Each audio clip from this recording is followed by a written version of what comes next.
चलो आज हम पढ़ेंगे कौन सा interrogative sentence. Are you ready? Yes sir.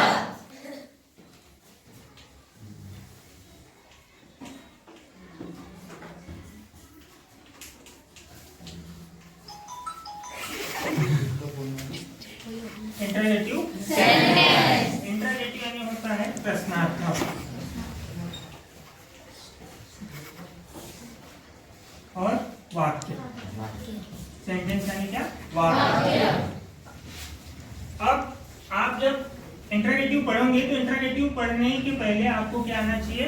Negative sentence. तो नेगेटिव सेंटेंस के 4 रूल्स हम पहले पढ़ चुके हैं, और यदि जिनको नहीं पता है वो पिछले वीडियो में जाके देख सकते हैं। यदि सेंटेंस में क्या हो? टू बी, तो सबसे पहले हमको रखना पड़ता है सब्जेक्ट, उसके बाद टू बी और उसके बाद नाउन।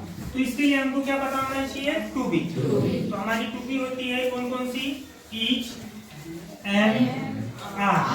प्रेजेंट टेंस की टू बी हो गई वाज, वेयर। पास्ट टेंस की टू बी फिर विल, शॉल। फ्यूचर टेंस की टू बी फिर हैज, हैव, हैड। कौन कौन सी? Is, am, are, was, were, will, shall, has, have, had. ये टू बीज हो गई हमारी। यदि ये टू बीज आती है तो इसके बाद में हमको नॉट रख देना पड़ता है। नेगेटिव सेंटेंस बनाते समय हमने देखा था ही इज प्लेइंग, वो क्या कर रहा है? खेल रहा है। ही इज प्लेइंग, तो इसका नेगेटिव बनेगा ही इज। इसके बाद क्या बनेगा? He is not playing. बस खत्म। क्या खेल रहा है बोला क्या हमने? नहीं। तो टू बी हो गई हमारे पास is, am, are, was, were, will, shall, has, have, had. इस टू बी के अंतर्गत हम पढ़ते हैं मॉडल्स को can, could, would, should, may, might, must, ought to इत्यादि। तो हमारे पास टू बी टोटल इतनी हो गई। कौन कौन सी? Is, am, are, was, were, will, shall, has, have, had, can, could, would, should, देती है सेंटेंस में और नेगेटिव बनाने के लिए आता है, तो उसके बाद हमको सिर्फ क्या रखना है? नॉट। टू बी के बाद नॉट। पहला रूल हो गया था। दूसरा रूल है उसमें यदि वर्ब का फर्स्ट फॉर्म रहा तो सब्जेक्ट के बाद में डू नॉट। सब्जेक्ट के बाद में क्या रख देंगे? Do not. फिर उसके बाद में तीसरा रूल है हमारा कि यदि वर्ब का कौन सा फॉर्म? Second form. यदि वर्ब का सेकंड फॉर्म रहता है तो हम पहले सब्जेक्ट लिखते हैं, फिर क्या रखते हैं? Did not. साथ ही वर्ब का फर्स्ट फॉर्म। पहला रूल आपका ये हुआ कि यदि सेंटेंस में टू बी रहती है तो टू बी के बाद नॉट। दूसरा रूल यदि सेंटेंस में वर्ब का फर्स्ट फॉर्म है, नेगेटिव बनाना है तो सब्जेक्ट रखना है, फिर क्या रखना है? Do not. बाकी का वाक्य जैसे का वैसा। तीसरा रूल ये कहता है कि यदि टू बी भी नहीं आए, वर्ब का फर्स्ट फॉर्म भी नहीं आए, वर्ब का कौन सा फॉर्म आएगा? Second form. जब वर्ब का सेकंड फॉर्म आएगा तो पहले सब्जेक्ट लिखना है, फिर उसके बाद में क्या रखना है? Did not. फिर वर्ब का फर्स्ट फॉर्म। ये हो गया तीसरा रूल। चौथा रूल से यदि वर्ब के फर्स्ट फॉर्म में यस, ईएस या आईएस तीन चीज जब आती है तब हमको यदि नेगेटिव बनाना है तो हम सब्जेक्ट लिखते हैं, फिर क्या रखते हैं? Does not. फिर वर्ब का फर्स्ट फॉर्म। यदि आप यहाँ पर देखेंगे तो पहले वाले इसमें बस नॉट रखना है, फिर उसके बाद आपको फर्स्ट फॉर्म है तो डू नॉट, साथ में वर्ब का फर्स्ट फॉर्म पहले से रहेगा, फिर उसके बाद वर्ब का सेकंड फॉर्म है तो फिर क्या रखते हैं? Did not. फिर वर्ब का फर्स्ट फॉर्म। यदि वर्ब के फर्स्ट फॉर्म में यस, ईएस, आईएस है तो पहले रखना है हमको सब्जेक्ट, फिर रखना है डज नॉट, फिर वर्ब का फर्स्ट फॉर्म। यानी हम कह सकते हैं कि जब हम नेगेटिव बनाते हैं तो टू बी के बाद नॉट रख देने से नेगेटिव बन जाता है। फर्स्ट फॉर्म रहा तो डू नॉट रखो, वर्ब का फर्स्ट फॉर्म। सेकंड फॉर्म रहा तो सब्जेक्ट रखो, डिड नॉट रखो, वर्ब का फर्स्ट फॉर्म। वर्ब के फर्स्ट फॉर्म में यस, ईएस, आईएस रहा तो सब्जेक्ट रखो, डज नॉट रखो, वर्ब का फर्स्ट फॉर्म। यानी लास्ट के यदि वर्ब का फर्स्ट फॉर्म आता है, सेकंड फॉर्म आता है या वर्ब के फर्स्ट फॉर्म में यस, ईएस, आईएस आता है तो आपको do not, did not, does not रखना है। साथ ही तीनों में कौन सा फॉर्म आ रहा है? वर्ब का फर्स्ट फॉर्म। टू बी यानी to be plus not, verb का फर्स्ट फॉर्म यानी डू नॉट, वर्ब का सेकंड फॉर्म यानी डिड नॉट, वर्ब के फर्स्ट फॉर्म में यस, ईएस, आईएस यानी डज नॉट। ये किसके रूल्स थे? हमारे नेगेटिव। आज हम देखेंगे किसके इंट्रागेटिव।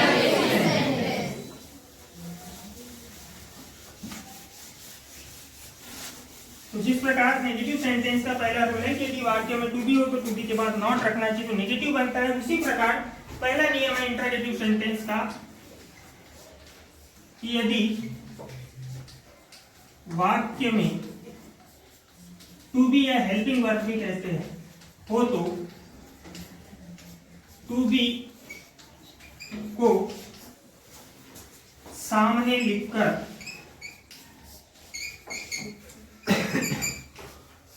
शेष वाक्य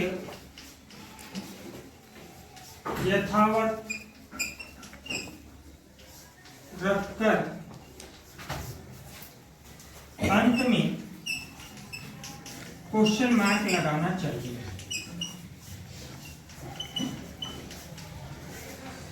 देखो पहला रूल सीखा हमने क्या बनाने का, इंट्रागेटिव। यदि वाक्य में आपको क्या दिखाई दे, टू बी या हेल्पिंग वर्ब, तो ऐसी कंडीशन में आपको सामने किसको लिखना है, टू बी। उसका स्ट्रक्चर बन जाएगा टू बी प्लस शेष वाक्य प्लस अंत में क्वेश्चन। सूत्र बन गया कि यदि टू बी वाला कोई सेंटेंस आया है और उसको हमको इंट्रागेटिव बनाना है तब हम क्या करेंगे। अब जैसे आपके पास में एग्जाम्पल दिया हुआ रहेगा, number 1, we are learning English। क्या लिखा हुआ है, हम अंग्रेजी सीख रहे हैं और इसका बनाना है आपको क्या, इंट्रागेटिव सेंटेंस। रूल्स ये कहता है कि यदि सेंटेंस में क्या दी हो, टू बी दी हो तो टू बी को कहाँ लिखना है, सामने। फिर बचा हुआ वाक्य और लास्ट में क्या लगा देना है, कौन सी टू बी दिखाई दे रही है इसमें हमको, बी हमारा सब्जेक्ट हो गया, आर क्या हो गई, टू बी। लर्निंग वर्ब के फर्स्ट फॉर्म में क्या लगा है, आई। इंग्लिश क्या है, ऑब्जेक्ट। तो हमको क्या बनाना है, इंट्रागेटिव। नियम ये कहता है कि टू बी है तो टू बी को सामने, आर यहाँ पर आएगा तो कैपिटल हो जाएगा आर। फिर बचा हुआ क्या है, वी। फिर लर्निंग, फिर उसके बाद में इंग्लिश। हाँ, फिर क्या बच गया, तो जब भी सेंटेंस में टू बी दी हुई हो और हमको उसको इंट्रागेटिव बनाना है तो टू बी को कहाँ लिखना है, सामने। फिर बचा हुआ सेंटेंस, लास्ट में क्या लगाना है, क्वेश्चन मार्क। समझ में आया, yes sir.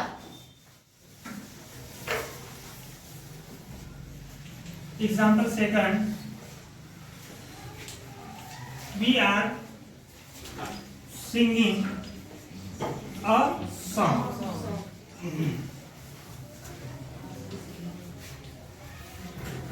She was cooking food।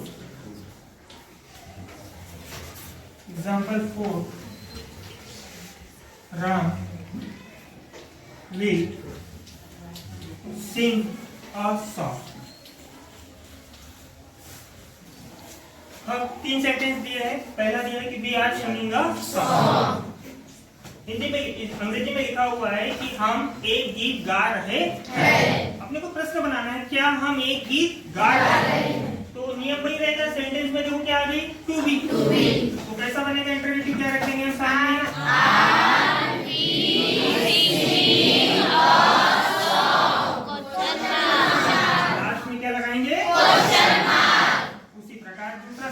She was cooking food, वह खाना पका रही थी।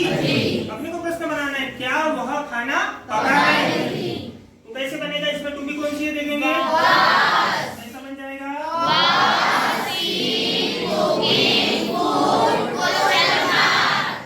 वासी कुकिंग फूड और लास्ट में क्वेश्चन मार्क। नेक्स्ट सेंटेंस है हमारे पास कि Ram will sing a song. Ram एक गीत गाएगा। हमको प्रश्न बनाना है, क्या राम एक गीत गाएगा। तो हमको इसमें टू बी कौन सी दिखाई दे रही है, कैसा बन जाएगा, राम सिंग अ सॉन्ग, क्वेश्चन मार्क। आया समझ में, यस सर। तो फर्स्ट रूल हमारा कंप्लीट हो गया। सेकंड रूल देखेंगे अपन किसका इंटरोगेटिव सेंटेंस। फर्स्ट रूल क्या हुआ, यदि वाक्य में क्या दिखाई दिया हमको, टू बी, तो क्या करना है हमको, टू बी को सामने रखने के बाद में पूरा बचा हुआ क्या लिखना है, और लास्ट में क्या लिखना है। नियम नंबर 2 क्या बनाने का, इंटरोगेटिव सेंटेंस। यदि वाक्य में क्या हो, वर्ब का फर्स्ट हो तो सबसे सरल इंटरोगेटिव हो तो डू को सामने लिखकर पूर्ण वाक्य यथावत रखकर अंत में क्वेश्चन मार्क लगाना चाहिए। फर्स्ट रूल था कि टू बी है तो किसको सामने रखना था, टू बी को। फिर पूरा क्या लिखना था, सेंटेंस। टू बी रखने के बाद जो बचा हुआ सेंटेंस लिखना था, लास्ट में लगाना था क्वेश्चन मार्क। सेकंड रूल है हमारे पास कि यदि वर्ब का फर्स्ट फॉर्म तो किसको सामने रखना है, डू। फिर वाक्य जैसे का वैसा आखिरी में क्वेश्चन मार्क। जैसे एग्जांपल, वी लर्न इंग्लिश, हम अंग्रेजी सीखते हैं। वी लर्न इंग्लिश यानी हम अंग्रेजी सीखते हैं। हमको प्रश्न बनाना है क्या हम अंग्रेजी सीखते हैं, तो सामने हम रखेंगे किसको, डू को, क्योंकि यहाँ पे क्या है, वर्ब का फर्स्ट। तो डू लिखेंगे जैसे का वैसा, फिर रखेंगे वी, फिर जैसे का पूरा सेंटेंस जैसे का वैसा लिखना है, लर्न इंग्लिश, और लास्ट में question mark. Next example, children play cricket, बच्चे क्या खेलते हैं, क्रिकेट। अपने को प्रश्न बनाना है क्या बच्चे क्रिकेट खेलते हैं। तो पहले देखेंगे आप, प्ले वर्ब का कौन सा फॉर्म आ गया, फर्स्ट फॉर्म। इसको सामने रख देंगे डू, डू फिर चिल्ड्रन, जैसे का वैसा प्ले क्रिकेट क्वेश्चन मार्क। आएगा समझ में, बहुत इजी। टू बी रही तो टू बी को सामने, बचा हुआ वाक्य लास्ट में क्वेश्चन। नियम नंबर 2, यदि टू भी नहीं आई तो क्या आएगा, वर्ब का फर्स्ट फॉर्म। वर्ब का फर्स्ट फॉर्म आया तो किसको सामने, डू, फिर जैसे का वैसा पूरा सेंटेंस, और लास्ट में क्वेश्चन मार्क। दोनों नियम क्लियर है? Yes sir.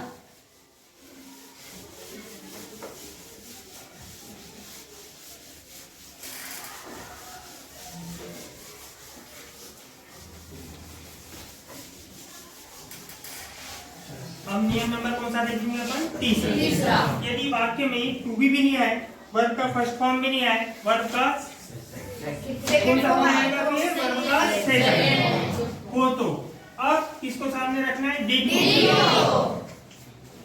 यदि वाक्य में वर्ब का सेकंड फॉर्म हो तो डिड को सामने रखकर शेष वाक्य रचना पूर्ण करते समय वर्ब का फर्स्ट फॉर्म रखना चाहिए एवं अंत में क्वेश्चन मार्क लगाना चाहिए। दो रूल पहले बताओ, दो रूल क्लियर है कि नहीं? टू बी रही तो टू बी को सामने, बचा हुआ वाक्य आखिरी में क्वेश्चन मार्क। यदि टू बी नहीं है, वर्ब का फर्स्ट फॉर्म आए तो किसको सामने, डू को, फिर पूरा क्या लिखना है, सेंटेंस, आखिरी में क्या लगाना है, क्वेश्चन मार्क। तीसरा रूल है हमारे पास कि यदि वाक्य में वर्ब का कौन सा फॉर्म हो, सेकंड फॉर्म, तो ऐसी कंडीशन में क्या करना पड़ेगा हमको, डीप को, फिर उसके बाद आएगा सब्जेक्ट, फिर उसके बाद आएगा वर्ब, फिर शेष वाक्य, और आखिर में क्या लगाएंगे,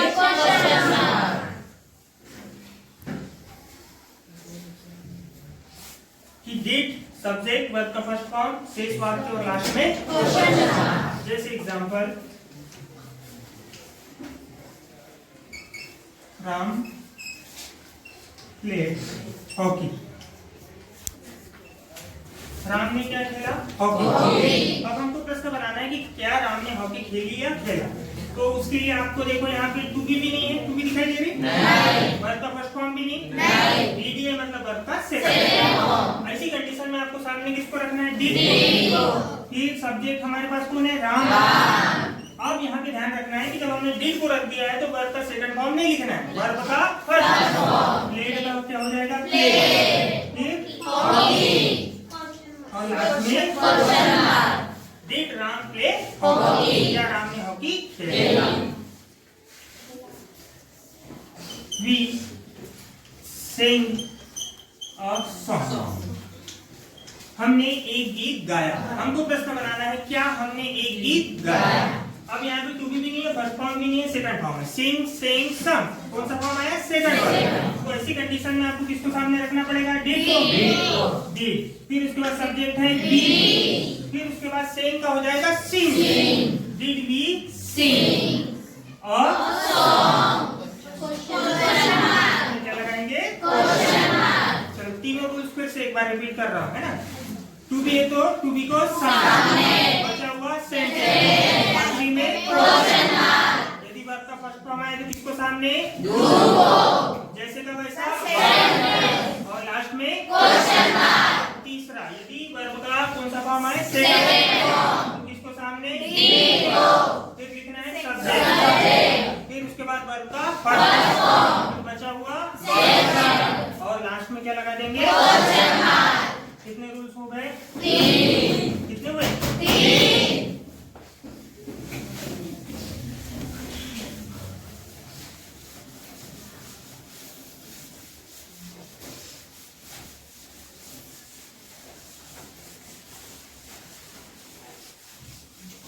चलो अब कौन सा रूल देखेंगे हमारे, चौथे नंबर या फोर्थ नंबर। यदि वाक्य में क्या हो, वर्ब के फर्स्ट फॉर्म यस, ईएस या आई हो, तो यदि वर्ब के फर्स्ट फॉर्म में, अब टू बी भी नहीं होगा, फर्स्ट फॉर्म भी नहीं होगा, सेकंड फॉर्म भी नहीं होगा, वर्ब का फर्स्ट फॉर्म तो होगा लेकिन उसमें क्या लगा होगा, यस, ईएस, आई हो, तो किसको सामने रखना है आपको, डज को सामने लिखकर शेष वाक्य रचना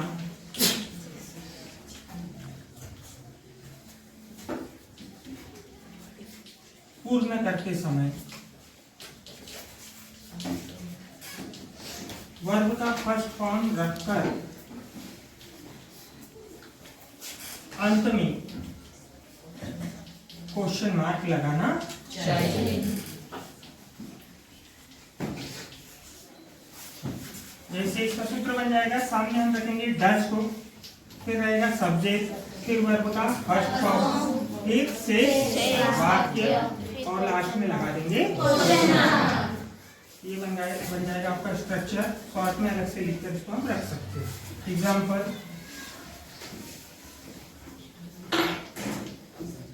he goes to school, वह स्कूल जाता है। हमको प्रश्न बनाना है क्या वह स्कूल जाता है। तो क्या आया है, टू बी आई क्या, नहीं। वर्ब का फर्स्ट फॉर्म आया क्या, नहीं। वर्ब का सेकंड फॉर्म आया, नहीं। क्या आया, वर्ब का फर्स्ट फॉर्म, लेकिन उसमें क्या लगा हुआ है, यस। तो ऐसी कंडीशन में किसको सामने रखना पड़ेगा, डज। फिर सब्जेक्ट कौन सा जाएगा, ही। फिर क्या रखना है, वर्ब का फर्स्ट फॉर्म। गोस में से हम क्या हटा देंगे, यस। क्या बचेगा, गो। फिर टू, लास्ट में क्या लगाना है, क्वेश्चन मार्क। सी कुक्स फूड, वह खाना पकाती है। हमको क्या बनाना है, क्या वह खाना पकाती है। अब देख लो क्या आया, सी क्या हो गया, सब्जेक्ट, कुक हो गई वर्ब, उसमें क्या लगा हुआ है, यस। तो क्या आ गया हमारे पास, कुक। ऐसी कंडीशन में क्या रखेंगे सामने,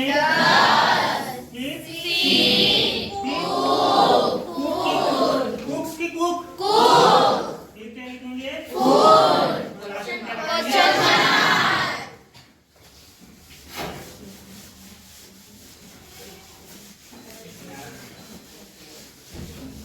कितने रूल्स हो गए आपके, 4। अब अब चारों रूल्स को आप एक बॉक्स के अंदर रख सकते हैं, जिससे आपको याद रखने में बहुत आसानी जाएगी। कैसे?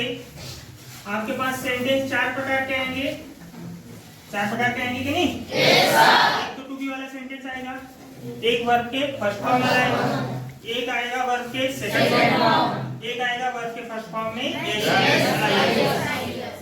अब आपको बनाना है क्या? Interrogative sentence.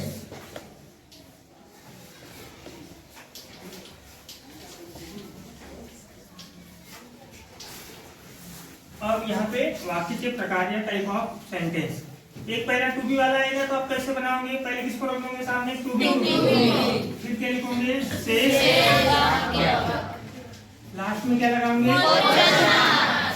दूसरे प्रकार का यदि टू बी वाला नहीं आया तो क्या आएगा? वर्ब के फर्स्ट फॉर्म। ऐसी कंडीशन में आप फर्स्ट फॉर्म आए तो किसको सामने रखोगे? डू। फिर लिखोगे पूरा का पूरा और लास्ट में क्या लगा दोगे? तीसरा रूल देखा आपने कि यदि वर्ब का कौन सा फॉर्म हो? Second form. ऐसी कंडीशन में आप किसको सामने रखोगे? डी। फिर सब्जेक्ट, फिर वर्ब का फर्स्ट फॉर्म, फिर से और लास्ट में क्या लगा दोगे? चौथा रूल्स देखा आपने कि यदि तीनों नहीं है, टू बी नहीं, फर्स्ट फॉर्म नहीं, सेकंड फॉर्म नहीं, ऐसी कंडीशन में वर्ब के फर्स्ट फॉर्म में आएगा यस, ऐसी कंडीशन में आपको क्या करना है? अब आपको क्या रखना पड़ेगा? डज। फिर सब्जेक्ट, वर्ब का फर्स्ट फॉर्म, फिर से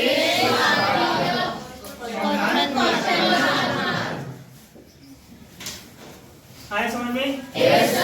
कितने प्रकार से नेगेटिव बनता है? और इंट्रोगेटिव भी कितने प्रकार से बनता है? 4।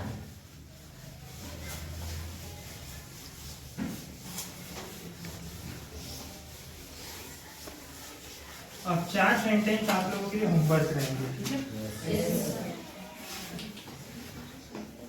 या फिर आप कमेंट बॉक्स में भी लिख सकते हो आंसर।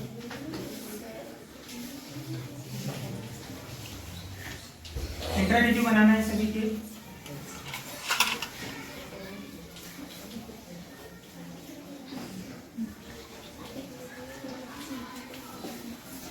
कमेंट्स बॉक्स में मेरे को सबके आंसर मिलना चाहिए, ठीक है? yes, sir.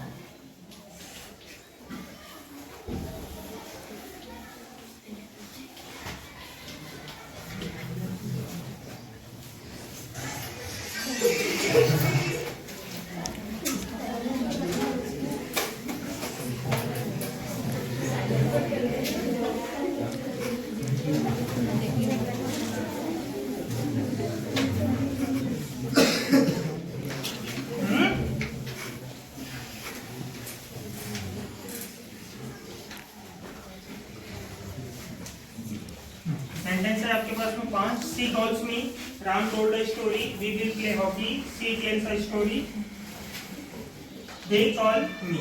इन सभी के क्या बनाना है? Interrogative sentence.